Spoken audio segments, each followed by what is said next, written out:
Bonjour et bienvenue dans la table avec Annabelle. Alors on poursuit notre semaine avec notre invité Yvan Carluère et je vous l'ai dit lundi, je vous ai quitté en vous donnant juste cet indice. On va parler de démons voyageurs. Alors je n'en dis pas plus parce que je vais laisser Yvan pouvoir vous conduire dans cette grande révélation. Bonjour Aurélie, bonjour Sandra. Bonjour tout le monde. Ça va en forme? Ouais, ça va. C'est cool, on passe une bonne semaine. J'espère pour vous oui, aussi, en tout cas les téléspectatrices. Mais oui, si vous êtes contente que Yvan soit dans l'émission, mais dites-lui, Yvan, on est très content que tu sois là, t'as l'air heureux. Tu m'amènes mal à l'aise, arrête. Il est un petit peu... Ça vaut pas à Toms quand même, on va pas se mentir, mais on travaille comme on peut. Ah bah attends. Bah d'ailleurs, on attend... Bah bref, ça c'est encore un autre sujet. Et alors, Yvan, démon voyageur, bon écoute, on va te laisser nous conduire... Avec plaisir. Parce que on sait pas trop de quoi tu parles en fait. Très bien, c'est fait exprès. Et j'espère que ce suspense, surtout que c'est pas un thème qui est souvent chez moi, que j'utilise souvent. C'est-à-dire que je suis dans l'église MLK, c'est une église très grand public, dans lequel le mot comme démon, tu vois, on y va doucement. Mais je crois à la puissance démoniaque et je crois que parfois, il y a des choses que l'on croit naturelles, mais dont l'origine est vraiment surnaturelle et parfois démoniaque. Nous, on dit amen. Alors, on est parti sur... Si vous voulez, vous prenez votre Bible dans le 2e livre de Samuel, vous pensez tout connaître. Et moi, il n'y a rien qui m'intéresse plus que les textes où on a tellement entendu de messages, tellement entendu de prédications, qu'on a l'impression qu'on sait exactement là où ça va. Donc, Sandra, si tu veux bien être mon cobaye. Sandra, mon cobaye. Et puis Aurélie, toi qui es une femme de Dieu remarquable, qui connais ta vie par cœur, avec chaque femme qui regarde. Voilà. Quand on vous explique David et Bathsheba, on est d'accord, tout le monde a entendu l'histoire d'Yvan. Oui, ça va, je connais. Il y en a qui sont célibataires, qui disent pas concernés, il y en a voilà. Okay. Juste quand même. Non mais t'inquiète pas, je vais pas du tout être intrusif par rapport à votre vie, mais par rapport à votre culture biblique. C'est ça qui nous fait plus stresser. Alors, ce qui fait plus. Bon, non, ça va, j'assume. Dans David et Bathsheba, une petite chose qui déstresse tout le monde, c'est-à-dire que déjà une petite remarque. Merci Nathan, le prophète, parce que David a péché. Je vais pas vous réexpliquer. Vous connaissez. Ce jour-là, il s'ennuie. Ce jour-là, il monte sur le toit. Ce jour-là, il a simplement envie de prendre l'air. Il fait une insomnie, comme peut-être quelqu'un a des problèmes de sommeil. Puis bon, il a 40 ans. Il a réussi à peu près tout ce qu'il voulait dans la vie. Donc il se pense arrivé, il se pense protégé, il se pense rempli du Saint-Esprit. Il va au temple régulièrement. Il fait des psaumes très beaux. Et ce soir-là, quand il monte sur la terrasse, ses yeux se portent sur un toit un petit peu plus loin, parce que les toits en Israël sont des toits ouverts, avec souvent un endroit où on peut se baigner, notamment parce que dans la tradition du mikvé, les femmes, après leur période de règles, ont l'obligation, dans la loi juive et dans l'Ancien Testament, de prendre un grand bain. Donc en fait, c'est un bain spirituel en fait qu'elle a fait. D'ailleurs, il y a pas de séduction là-dedans. Elle a fait un travail spirituel, la dame, hein, d'accord ? Elle a appliqué la loi. Des fois, ça, on le dit pas assez. Bref. Et donc, David va la voir. Il a un coup de cœur, il a un flash, etc. Et, vous savez, il va coucher avec elle. Elle va tomber enceinte. L'histoire courte, il va finir par tuer son mari. Vous connaissez tout ça. Oui. Comment Nathan s'y est pris pour confronter David? Il raconte une histoire. Il raconte une histoire. On peut dire ça comme ça. Il raconte. Alors, vas-y, dis-moi la parabole, Aurélie. Nathan, qu'est-ce qu'il va faire? Il va venir lui parler d'un homme qui était pauvre. Exact. Qui avait une seule brebis. Quelque chose, voilà. Ouais. Il avait une brebis et il aime comme sa fille. Il aimait, il en prenait soin, etc. Et puis il va lui parler à contrario de quelqu'un qui a pris cette brebis-là, et qui a fait tuer le monsieur. Je me rappelle plus très bien là. Mais bref, c'est une parabole avec un homme pauvre et un homme super riche. Et c'est exactement ça. Et en fait, tu as oublié le 3e personne. Et je te remercie, Aurélie, parce que moi aussi, j'avais oublié la 3e personne. Et c'est ça qui est très intéressant. Et c'est la 3e personne, cet inconnu de l'histoire, que tu n'as pas retenu, parce que moi, je ne l'ai pas retenu non plus. Parce que cet inconnu-là, on n'en parle pas beaucoup. Et c'est la personne clé qui explique tout. Mais moi, j'ai retenu comme toi le pauvre et le riche. Donc, effectivement, 2 Samuel 12, l'Éternel envoya Nathan vers David et lui dit... Un riche avait des brebis, il en avait en très grand nombre. Le pauvre, comme tu l'as dit, n'en avait qu'une. Jusque-là, rien de nouveau. Verset 3, le pauvre n'avait rien du tout, sauf une petite brebis qu'il avait achetée. Il la nourrissait, elle grandissait avec lui, avec ses enfants. Elle mangeait son pain, buvait sa coupe, dormait avec lui. Il la considérait comme sa fille. Ok. Verset 4. un voyageur. Je répète, voyageur. Je ne l'avais pas. Tu l'avais pas. Ah, je suis content. Et je pense que certains ne l'avaient pas non plus. Je ne l'avais pas non plus. Un voyageur. Un voyageur. Verset 4. Un voyageur arrivé chez l'homme riche pour manger. Mais le riche n'a pas voulu toucher ses brebis ou ses bœufs pour préparer le repas au voyageur qui est arrivé chez lui. Alors, il a pris la brebis du pauvre et l'a préparée pour la donner à manger à l'homme qui était venu chez lui. En fait, qui a mangé? C'est le voyageur. Et c'est bien la venue du voyageur qui a entraîné la mort de la brebis. Et du coup, vous savez après que David va dire la colère s'enflamma contre cet homme.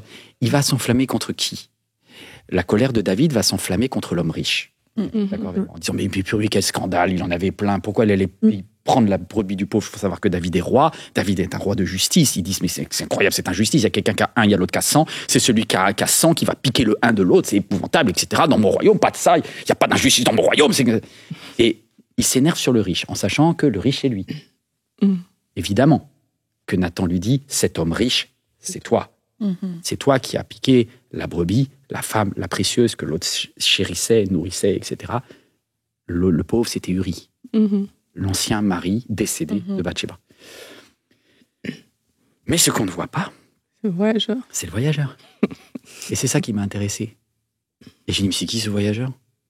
Puisque si Uri, c'est le pauvre, si David, c'est le riche, et si Bathsheba, c'est la brebis, je vois pas qui est le voyageur. Je me suis dit, mais c'est qui ce voyageur? C'est qui ce voyageur? Là, je me suis dit, c'est un démon voyageur. C'est un démon voyageur. Pourquoi je dis c'est un démon voyageur? Parce que c'est quelque chose d'extérieur qui vient et qui réclame du mal dans ta vie, et qui réclame du sang, et qui réclame de casser quelque chose pour se nourrir, lui. Et en fait, tu vas sacrifier quelqu'un pour nourrir ce démon voyageur. Et pour moi, là, ça m'a très interpellé parce que je me suis dit, ce que David n'avait pas vu lorsqu'il était monté sur la terrasse, c'est qu'il pensait qu'ils étaient deux sur le toit. Lui qui regardait et Bathsheba qui se baignait. Et moi, je pense que sur le toit, il y avait quelqu'un d'un être invisible qui cherchait David pour manger, pour détruire et pour casser la famille de David et pour casser la famille d'Uri. Et ce démon, c'est destructeur des familles. Ce démon, s'il a un nom, il s'appelle destructeur des familles. C'est un démon, du coup, qui pousse à la convoitise, à l'adultère. Ouais, je pense qu'il y a un truc. Ouais. C'est pas forcément défini, je vais pas aller plus loin, je peux pas aller plus loin. Mais est-ce que tu crois qu'il y a il y a aussi des situations ou des comportements qui sont plus favorables pour que ces démons puissent trouver non seulement une porte d'entrée, mais aussi une oreille? Bien sûr. Et puis, attention, David est responsable. Parce qu'il y a trop de chrétiennes ou de chrétiens qui disent « Ah bah non, c'est pas moi qui ai péché, c'est le démon qui m'a forcé. » Eh oh, faut arrêter. C'est toi qui as ouvert la porte. Mais, alors du coup, reprenons un peu cette histoire. C'est effectivement, tout ce que tu as dit, Annabelle, est juste, c'est quels sont les facteurs qui vont faciliter ta vulnérabilité. Et après, le démon, il n'a pas besoin de beaucoup de place. Il faut une brèche. Une petite brèche, il est dedans. Il est dedans. Je vais tenter quelque chose. Je sais que là, je prends des risques. Je prends des risques parce que je suis marié et bien marié, d'accord? Et j'ai de la chance, c'est une grâce de Dieu. Je vais pas vous raconter une histoire de quelqu'un d'autre. Et je vais pas prendre le luxe de prendre une histoire qui a 15 ans d'âge, comme ça tu peux dire que tu as bien changé depuis que tu as eu deux enfants. Je vais parler d'une histoire de hier soir. Ok. Donc, je vous rassure, ça finit bien, il n'y a pas de meurtre, il n'y a pas de démon, d'accord? Mais je vais vous redire ce qui s'est passé. Je vous remercie UMCI parce que vous prenez super bien soin de vos invités. Vous m'avez permis, moi je suis venu seul, cette fois-ci, d'habitude je viens toujours avec une équipe, etc. Et là je suis venu seul, pour une question toute simple, c'était financier. Voilà.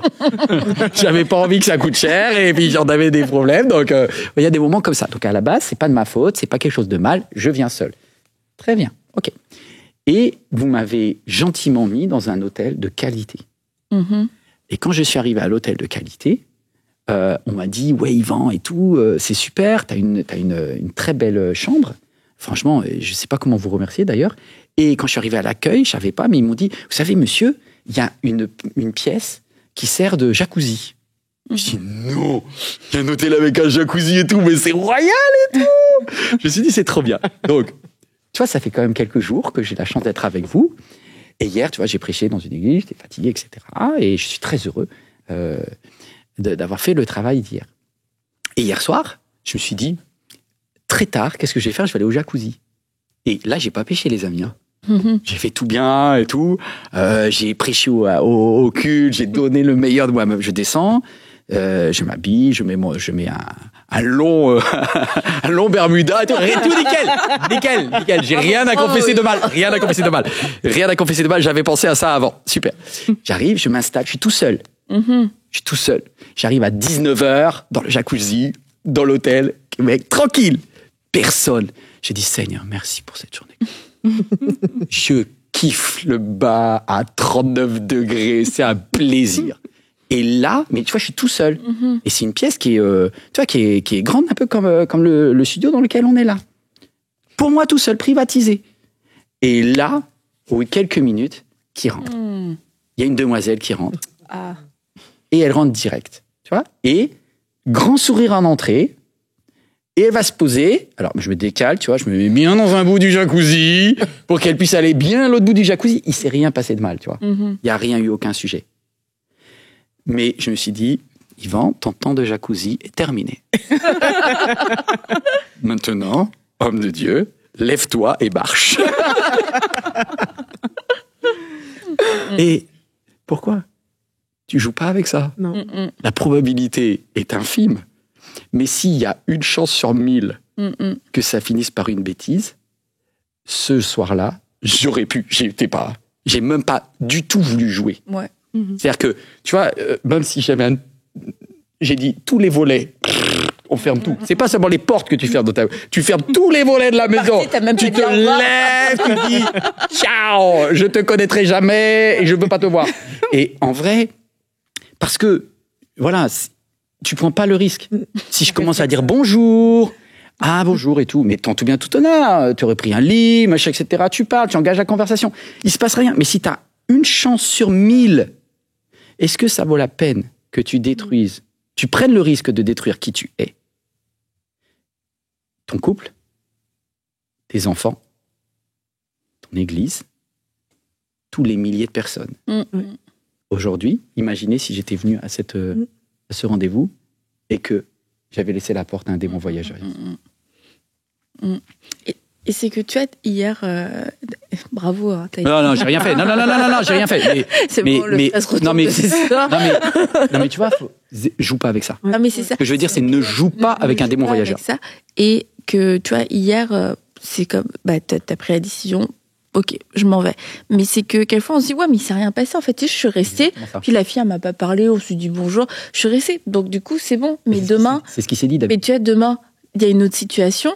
Ah tu vas engager la conversation. Exactement. Et après-demain. Et en fait, c'est juste que une fois que tu te permets quelque chose, tu sais pas jusqu'où ça peut t'amener, parce que toi-même aussi, tu peux prendre de l'assurance et devenir à l'aise dans la situation, te dire, je gère. Mais en fait, on n'est pas les mêmes tous les jours, dans le sens où il y a des moments où on est plus vulnérable. Là, je sais pas, t'es bien dans ton couple, mais dans un an, la même situation arrive, t'es pas bien dans ton couple, t'as pas les mêmes dispositions. Mais toi, tu te dis, mais attends, il y a un an, je me suis retrouvée dans la même situation, ça posait pas de problème. Allons-y. Et en fait, c'est aussi de l'excès penser. de confiance. C'est ça, et de se dire, mais ce que je fais aujourd'hui, c'est comme une jurisprudence pour la suite. Et en fait, l'excès de confiance, va m'amener à être à l'aise et puis à me dire, je gère, il y a pas de souci. Et c'est là où c'est très facile pour ce fameux démon voyageur, juste de te donner une petite pichenette et tu te. Et David, il était persuadé qu'il prenait aucun risque. Si David pensait qu'il prenait un risque, il l'aurait pas fait. C'est ça. Le soir, il avait peut-être écrit un psaume. Oh, non, mais sans blague. En général, je vais te dire, les moments, alors, je sais pas, je parle à quelqu'un qui est peut-être devant son écran, là. Mais c'est au moment où tu te penses la plus solide spirituellement. Ouais. Ceux qui se croient debout prennent garde de tomber. C'est à ce moment-là. Parce qu'en plus, T'es fatigué, tu dis Seigneur, j'ai tellement été spirituel aujourd'hui. Tu vois, tu prends confiance. Mais t'as confiance en toi, pas en Dieu. Pas de banane. C'est vrai. Pas de banane. Et comment on fait dans le couple alors pour se protéger de ce démon voyageur? Bah, t'as déjà commencé à dire des choses, et puis allez-y, Sandra. J'ai beaucoup parlé, donner des conseils aux collègues. Hein, parce que... Moi, si je peux rebondir, je sais que justement, le réflexe, c'est. Non, mais moi je parlais très courtement pour qu'ils reprennent la parole. Non, mais je sais que c'est une des choses, par exemple, au début du ministère, que en fait, j'ai entendu tellement d'histoires de gens, même dans la louange, tout simplement, qui ont failli aux démons voyageurs, que je sais que c'est des choses que, par exemple, de mon côté. Et parfois qui l'ont fait. Et qui parfois ont été pardonnés et restaurés. Absolument. Et que, en fait, c'est un réflexe, c'est comme une protection automatique. C'est de se dire, par exemple, pareil, de jamais voyager toute seule. Je voyage même avec ma sœur pour qu'elle dorme avec moi dans la même chambre d'hôtel et dans le même lit. Comme ça, il y a même pas de, comme ça, mais tu sais, des fois, tu te dis, mais c'est bête, mais on est dans 2 chambres différentes. C'est bien. Je dirais, elle est dans le jacuzzi, elle est dans sa chambre, moi je vais dans le jacuzzi, elle est pas là pour me surveiller. Dans la même chambre, en fait, t'es redevable tout le temps. Puis je fais toujours cette image-là dans Carglass répare, Carglass remplace. Tu sais, la petite brèche. Ils te disent toujours, il y a un petit trou, puis tu te prends un impact, puis bam, ça brise ton pare-brise. Pour moi, c'est exactement ça. Tu penses que c'est pas grand chose, il y a une petite faille, mais c'est un petit trou, on le voit à peine. Puis en fait, si tu laisses cette faille-là, le démon voyageur, il arrive, il fait juste, comme tu as dit, une petite pichenette, et là, ça brise complètement, et c'est en fait d'être dans du sans compromis. Dans du sans compromis. J'aimerais ajouter que parfois, je sais pas si c'est l'orgueil, mais faut pas faire confiance à soi-même. Et il y a beaucoup de gens qui... C'est un peu d'orgueil. C'est ça, il y a des gens qui pensent qu'ils sont très forts, en fait. Mais il faut pas te faire confiance. Et je sais, tu vois, que parfois, je m'étais retrouvée dans une situation une fois, et puis la personne était comme mais non, il y a rien. Je dis, c'est pas de toi dont j'ai peur, c'est moi. Tu vois. Et quelquefois, on n'aime pas dire ça parce que c'est comme si tout de suite tu te mets dans une position où voilà, tu dis que t'es faible ou quelque chose comme ça. Mais il faut pas faire confiance à sa chair, en fait. À aucun moment tu ne peux faire confiance à ta propre chair. Et il faut déjà te dire que ma chair, c'est mon ennemi. C'est pas mon ami, mais je marche avec cet ennemi-là. Je vis avec lui, et il faut pas se mettre dans des positions justement où tu te crois trop fort et rien va se passer, etc. De prime abord, moi, c'est comme une règle que je me suis donnée. Aurélie, tu ne te fais pas confiance à toi-même, point. Tu veux pas savoir ce qui se passe à gauche, à droite, ce que l'autre va faire ou ne va pas faire. Mais toi, en tant que personne, c'est arrêté que c'est à ton niveau. Tu ne te donnes pas cette confiance. L'enjeu, c'est, alors, si tu montes d'un cran, Satan apprend aussi. Il monte d'un cran. Je vais être encore plus dur avec toi, Aurélie, même si c'est incroyable. Tu vois, j'ai une amie qui était célibataire et franchement, c'était le modèle de sainteté. Elle avait fait une école biblique plusieurs années, arrêté ses études pour Dieu, mais en mode du genre, même moi, tu vois, j'étais vaguement intéressé à l'époque, j'étais célibataire. Elle m'a bien fait comprendre que j'étais pas au niveau, tu vois. Elle m'a dégagé direct, c'est bon, il n'y a pas de sujet. Même moi. Voilà, laisser l'orgueil que j'ai à l'intérieur qui a été refoulé là. Bon, allez. Et la demoiselle était célibataire. Et elle arrivait dans une grande ville, parents missionnaires, elle avait pas d'argent. En fait, à la base, ça commence toujours par des trucs aussi vraiment bêtes, mais de base, ou dans lequel t'es pas du tout coupable. Elle avait juste pas d'argent. Donc, elle a dû faire, pendant ses études, comme beaucoup de personnes, travailler, et elle a fait un métier de serveuse. Donc, elle travaillait dans un restaurant. Pas de problème. Sauf que, comme elle avait vraiment, et puis c'est super cher la vie, dans cette grande ville de France, elle a dû augmenter ses heures pour s'en sortir financièrement. Donc du coup, elle a fini par rater quelques célébrations du dimanche. À la base, c'est pas parce que tu rates un dimanche que tu es en danger, mais elle a raté 2, 3, 4, et donc spirituellement moins nourrie. Mais elle s'en rend pas compte. Et puis comme elle a fait l'école biblique, elle pense qu'elle a des réserves, tu vois. Voilà, elle est sur ses acquis. Et puis un jour, donc 2 ans plus tard, moi j'étais pasteur, j'arrive pasteur dans cette ville, etc. Et je dis, tiens, qu'est-ce que tu deviens ? Gros silence. C'est bizarre. Je dis, mais qu'est-ce que tu deviens Voilà, tu vois, moi je me suis dit, j'appelle la prophétesse internationale, la gloire céleste, elle va m'annoncer 2 paroles de Dieu, tu vois. Rien. Et tu vois, à un moment, elle me dit, oui, je vais pas très bien. Je me suis beaucoup éloigné de Dieu. Je dis, mais comment toi Pas toi. Toi, c'est impossible. Et puis en fait, elle me dit, c'est Yvan, je t'avais parlé d'un pays dans lequel je voulais être missionnaire. Je dis, ouais, c'est vrai, je me rappelle, etc. Et vraiment un pays, tu vois, un pays rare.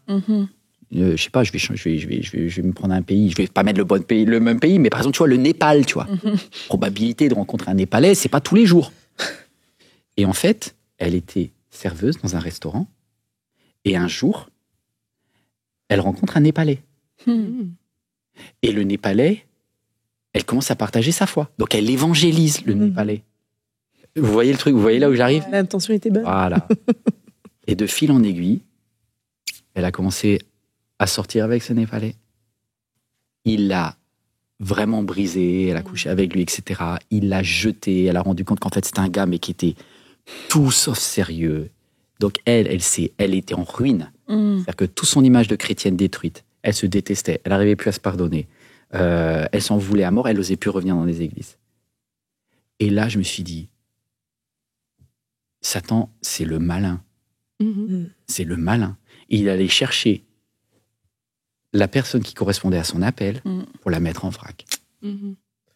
Et ça m'a vraiment interpellé. Ouais. J'ai zéro jugement. Cette personne-là, je continue à vraiment à prier et à la bénir. Et cette personne est formidable. Mais qu'est-ce que de souffrance. Que de souffrance pour avoir laissé la place à un démon voyageur qui se présentait comme un petit Jésus et qui était vraiment tordu. Et donc, à un moment, Satan se déguise vraiment en ange de lumière. C'est pour ça que je le dis. C'est-à-dire que cette personne qui peut-être est en train de regarder cette émission, elle se dit, non, mais cet homme-là est bien. Cet homme-là est vraiment ce dont j'ai besoin. Cet homme-là est même la volonté de Dieu, peut-être. Et quelquefois, on peut même arriver dans ce genre de raisonnement tout en étant marié, parce que tu te dis quelquefois c'est un peu plus facile peut-être d'arriver à cette conclusion si tu es célibataire. Mais il y a des femmes qui, dans le mariage, arrivent, mais en fait, je crois que c'est Dieu qui me l'a envoyé parce que mon mari ne prend pas soin de moi. Que j'étouffe. Et parce que cet homme, en fait, est tout ce que j'aurais rêvé de vivre dans le mariage. Et des filles, et franchement, ouais, des femmes qui étaient bien, qui étaient spirituelles et tout, mais avec une carence affective qui a ouvert une porte. Et je crois qu'aussi, il y a un travail, bon là, quand tu parles de cette histoire avec David et Nathan, c'est le gars, le démon, il arrive comme ça du jour au lendemain. Ah non, je pense qu'on ne sait pas. C'est ça. Je pense que le voyageur, il attendait son invitation. Dans la vie, c'est comme il tourne. Et puis c'est comme il commence à donner juste certaines suggestions. Ouais, des suggestions. Et puis tu te rends pas compte en fait de ce qui est en train de se passer parce que il y a des femmes qui 1 an avant t'auraient dit non mais moi c'est impossible, ça m'arrivera jamais. Et 1 an plus tard, elles ont un discours totalement différent. Tu te dis mais qu'est-ce qui s'est passé ? Qu'est-ce que t'as entendu ? Qu'est-ce que t'as et elles aiment encore Dieu, mais pourtant elles vont te dire des choses qui n'ont ni queue ni tête. Et tu te dis, il y a eu tout un discours. C'est une obsession. Ça devient une obsession. Et c'est pour ça qu'on ne dit jamais, jamais. On dit souvent. Et aussi, quelquefois, on n'est pas préparé parce soit on ne se connaît pas vraiment, soit on ne réalise pas les vrais besoins qu'on a. Ouais. Et dans les tentations, comme tu vois, le diable vient tenter Jésus, il lui dit de transformer des pierres en pain parce que il sort de 40 jours de jeûne. Et dans la tentation, justement, c'est des choses dont tu as besoin que l'ennemi va parfois vouloir rentrer par ces portes-là. Et je pense qu'en tant qu'être humain, on doit aussi apprendre à se connaître. Je dis pas que c'est évident tous les jours, ou bien on va se réveiller un matin, on va dire, moi je me connais parfaitement. Non, on va se découvrir, mais les besoins qu'on a, parfois, sont des portes d'entrée, dans le sens que, OK, là, tu as des besoins émotionnels, tu as des besoins affectifs, c'est sûr que tout homme que tu vas rencontrer, qui va te faire des compliments, mais tu auras tendance à le comparer à ton mari, à dire, mais moi, pourquoi mon mari fait pas ça? Pourquoi ci, pourquoi ça, etc. Et c'est important de le savoir, même du côté des célibataires. C'est que tu as des besoins affectifs. À un moment, quelqu'un va s'intéresser à toi. Tu vas pas chercher à savoir si c'est quelqu'un de bien ou pas. Ça, il est gentil. Tu vois, il s'intéresse à moi. Mais à un moment, il faut nous-mêmes nous arrêter, être vrais envers nous-mêmes et dire, est-ce que je suis dans une période où j'ai faim? Comme je me dis, on ne négocie pas quand on a faim. Tu vois, sinon, tu vends ton droit d'aînesse très cher. Tu vois, donc il faut faire attention nous-mêmes en tant que personne à nous dire, est-ce que je suis vraiment dans une période où ce besoin à l'intérieur de moi, il compte beaucoup? Et du coup, est-ce que dans ce cas, je ne dois pas parler à quelqu'un à côté qui est impartial pour pouvoir m'aider dans mes décisions? Et c'est un banquet. Hein. C'est très très bien ce que tu dis, mais quand tu dis j'ai faim, tu es carrément dans le texte biblique. J'ai faim. Donc c'est pour ça, je pense que c'est un démon voyageur, mais c'était peut-être aussi tu vois, dans le mariage, normalement, est censé combler certains besoins. Et c'est normal que tu manges. Et c'est normal c'est très intéressant ce que tu dis, vraiment, Aurélie. Et je pense que ce que Nathan dit, David, tu avais de quoi manger. Sauf que tu as méprisé le repas que tu avais dans ta maison. À partir du moment où tu ne considères pas et tu déprécies tout ce que tu as dans ta maison. Alors oui, on aime tous l'aventure. Après, ce sont les personnalités, notamment les artistes, voilà, les pasteurs, ils ont plus besoin d'aventure. Donc ils sont, honnêtement, sincèrement, il y a plus, tu vois, faut pas se mentir. Il y a plus, non mais il y a moins. Non mais je te dis vraiment la vérité. Dans les églises, en général, selon le type de poste dans l'église, il y a des types de personnalités. La louange, par exemple, c'est un endroit à fort danger. Dans ce domaine-là, c'est tout. C'est tout, c'est un fait. Faut le savoir. Voilà. Le service ménage a d'autres problèmes. Et le service de comptabilité, si tu veux, il y a moins d'adultère. J'ai pas dit qu'il n'y a pas d'adultère, il y en a moins. Il y a d'autres problèmes. mais donc, en fait, il faut que tu te dises, dans ma personnalité, effectivement, exactement ce que tu as dit, Aurélie, c'est quelle est ma zone de mon besoin de nourriture. Et cela, je l'identifie. Et j'apprends à valoriser ce que j'ai. Et c'est ce que dit. Moi, j'ai juste pour terminer cette histoire, si vous voulez bien, mais l'enfant va mourir. L'enfant va mourir. Et moi, j'ai dit Dieu, c'est dégoûtant. Je suis désolé, je vous dis la vérité. Moi, tu m'as dit qu'on a le droit d'être authentique dans cette émission. Bon. J'ai dit Dieu, c'est pas normal. L'enfant, il avait rien demandé. Du coup, j'étais un peu en colère contre Dieu. Et je lui ai parlé. Parce que si des fois, il y a des choses dans ta vie que tu comprends pas, parle à Dieu. J'ai demandé à Dieu, mais l'enfant, pourquoi tu as enlevé la vie à l'enfant? Et il le dit, Nathan. Et il le dit parce que tu as donné aux ennemis de l'Éternel une occasion de se réjouir. Je sais que ça veut dire cette histoire-là. Qu'est-ce que ça veut dire cette histoire-là? Là, je parle à quelqu'un qui est peut-être dans cette situation. C'est quand tu vas tromper ton conjoint, tu vas parler à d'autres personnes que simplement à toi-même et à la personne avec qui tu vas tromper. À d'autres personnes que ta famille. Tu vas parler à tous ceux qui te suivent depuis que tu es né. Et tu vas leur dire très fortement, par ton acte, que Dieu n'est pas suffisant dans ta vie. Que Dieu n'est pas quelqu'un qui nourrit bien. Parce que si Dieu était quelqu'un qui te nourrissait bien, tu n'aurais pas eu besoin d'aller faire ça. Donc en fait, c'est ce que Nathan a dit à David. A dit David, c'est même pas au sujet que de l'enfant. C'est que en vrai, tu as carrément dit à tout le monde qu'il ne faut pas prier le Notre Père. Parce que Dieu ne te donnera pas le pain quotidien. Et c'est très embêtant en fait. Parce qu'on est hyper égoïste quand on est en manque de quelque chose. Mais on oublie que tout le monde nous regarde. Et on oublie qu'il y a beaucoup de gens qui ont aussi des difficultés. Il y a quelqu'un qui se dit, mais pasteur, si tu savais ma vie, mon couple à l'heure actuelle, mais je meurs de faim. J'entends. Regarde les quelques choses que tu as de bon et les quelques nutriments quand même qui restent positifs. Tu es peut-être, t'as pas assez, je sais pas, tu parlais des langages d'amour, si c'est des paroles valorisantes, t'en as pas assez, si c'est des moments de qualité peut-être avec ton mari, si jamais peut-être avec ton conjoint, tu as pas de cadeau, enfin jamais il t'a pensé à t'amener quelque part un truc, et tu vois l'autre femme qui est à côté, qui est bénie, qui a un nouveau sac, un nouveau truc, et tu te dis mais jamais, mais une fois dans sa vie, il le fera peut-être. Non, il le fait pas. Après, donc du coup, mais regarde les quelques belles choses que Dieu a permis que ton mari te donne. C'est différemment, peut-être valorise. Oui, son langage de l'amour, c'est pas ça, mais son langage, c'est une autre façon. Il a un autre langage. Voilà. Et ça, si tu le fais pas, tu vas dire à tout le monde que l'Éternel ne donne pas. Tu vas dire à tout le monde que l'Éternel ne pourvoit pas. Tu casses, en tant que leader de louange, chien leader de louange, je vous regarde, avec cette action, tu vas détruire tout ce que tu as dit dans toutes tes introductions de chant depuis 10 ans. En tant que pasteur, toi qui es responsable de l'Église des enfants, Madame, je t'aime trop, Dieu il t'aime, t'as fait tellement d'efforts pour l'Église des enfants. Tu es sur le point de dire à tout le monde, à tous les enfants, de toute façon arrêtez de prier parce que de toute façon Dieu donne pas.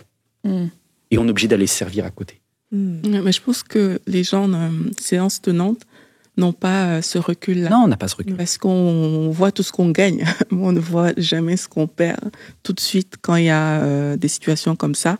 Et c'est aussi pour ça, comme on a dit au début, qu'il faut jamais penser être debout, de peur de tomber, mais aussi, je pense qu'il faut de la clémence, entre guillemets, dans le sens que dans nos façons de parler souvent, dans nos façons d'intervenir, on peut être dur.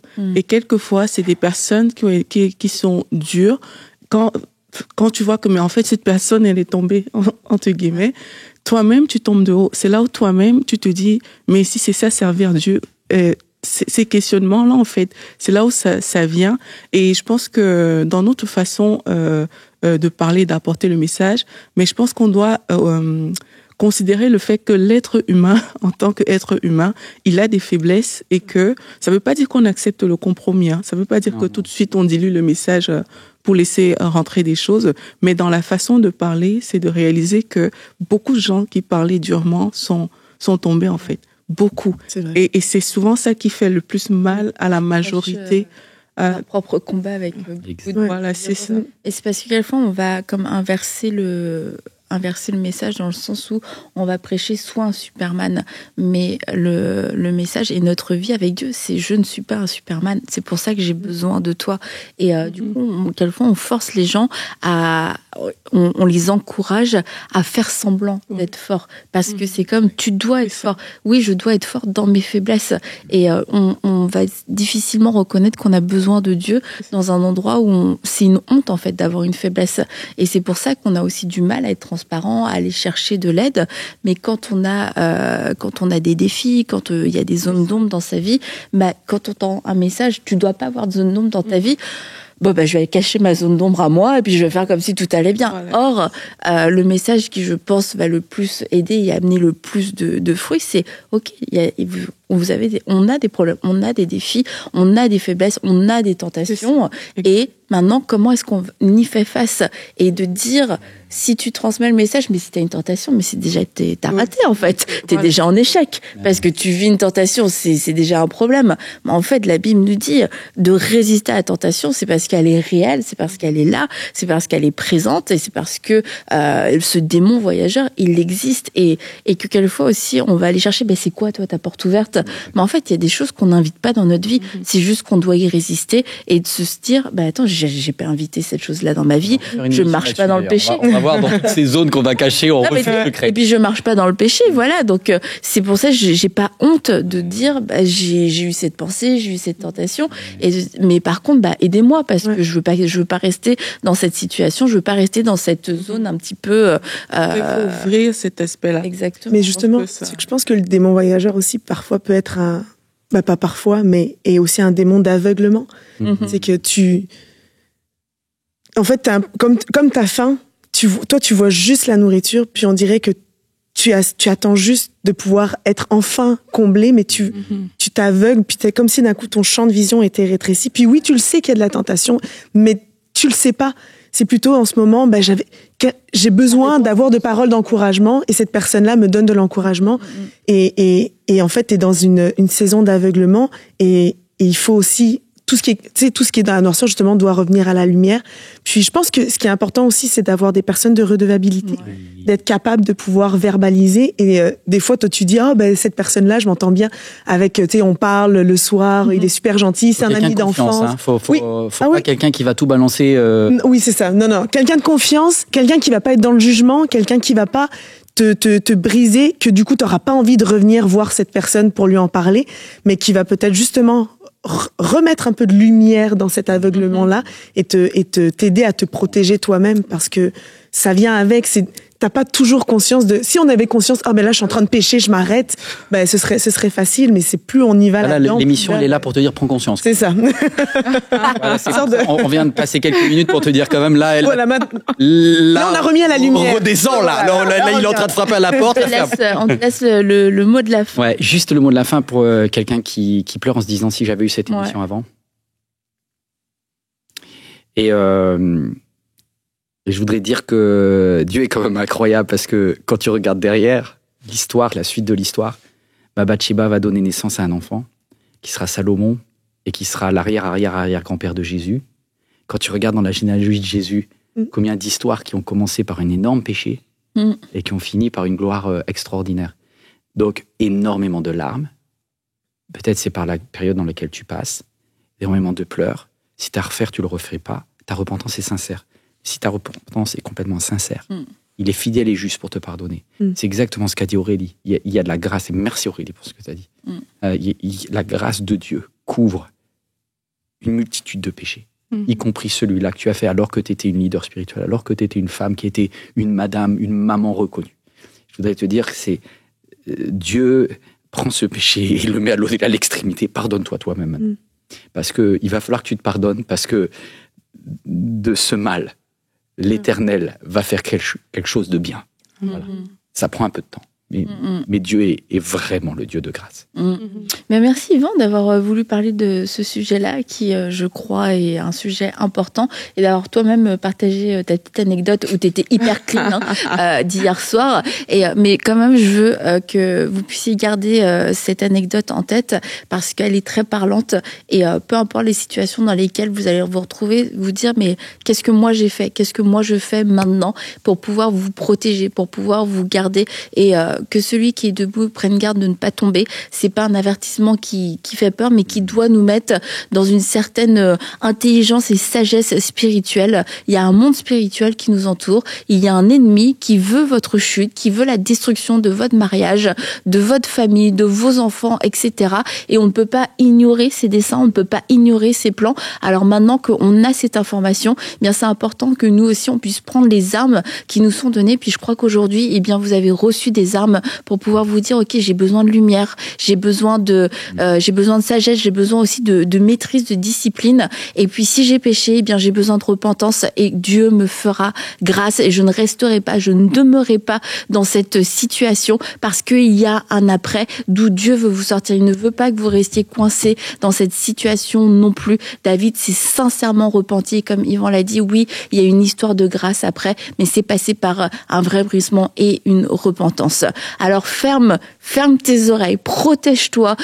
Si tu voyages, eh bien voyage avec quelqu'un, mets en place aussi un protocole de sécurité autour de toi. Sois vigilant parce que c'est nécessaire, surtout dans le monde dans lequel on vit.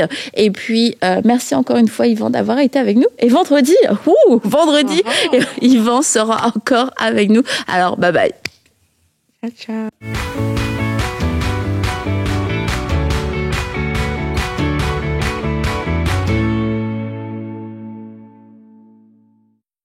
Bonjour, je m'appelle Francine. Je voudrais rendre grâce à Dieu pour les bienfaits qu'il a fait dans ma vie. J'étais souffrant du cancer du côlon rendu au stage 4 et Dieu m'a relevée du séjour des morts parce que j'étais vraiment déjà mourante. J'étais mourante et j'ai particulièrement expérimenté sa main dans ma vie grâce à l'émission EMC TV déjà. Lorsque, lors de la Pentecôte 2024, j'étais en Inde et le décalage aurait pratiquement de 10 heures de temps. Donc, je suis restée éveillée pour suivre l'émission en direct. J'étais hospitalisée parce que j'avais des effets secondaires de la chimio. Et puis, vu que j'avais 2 poches sur le ventre, l'une des poches pour les selles et l'autre pour les urines, ça s'appelle l'urostomie et la colostomie. Donc, la poche de sel était bouchée.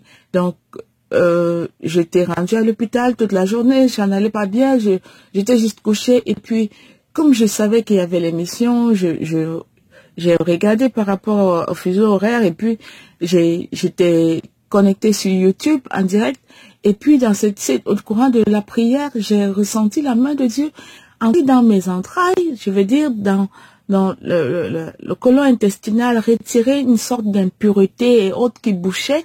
Et puis, retirer tout ça. Et puis, au lendemain, au petit matin, j'étais en forme, j'étais bien portante. Je me disais, les infirmières, ma sœur, les infirmières me posaient les questions, est-ce que ça va? Du jour au lendemain, vous vous sentez bien? Je dis oui, ça va, Dieu m'a guéri, je vais bien. À nos jours, je terminé mes chimiothérapies par la grâce de Dieu.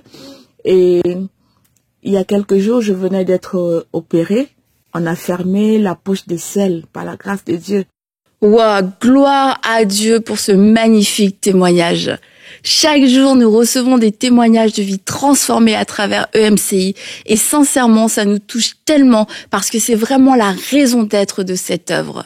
Vous savez, ces témoignages sont les résultats de la grâce de Dieu, bien sûr, mais aussi de la générosité, de la fidélité de ces hommes et de ces femmes qui ont pris la décision d'être partenaires de cette grande vision. Et en décembre dernier, grâce à vous, l'objectif des 20 000 partenaires mensuels a été atteint. C'est une bénédiction extraordinaire et je veux vraiment remercier chacun d'entre vous qui a participé à cet accomplissement. Mais je dois aussi vous partager la réalité de notre mission.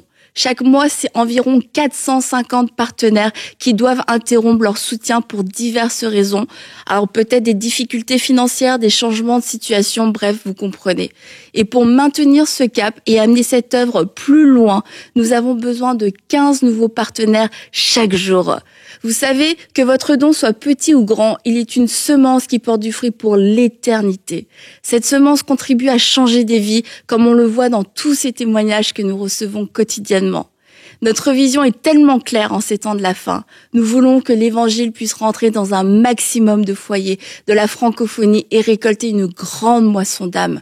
Et nous répondons avec foi à l'appel de Jésus de faire de toutes les nations des disciples.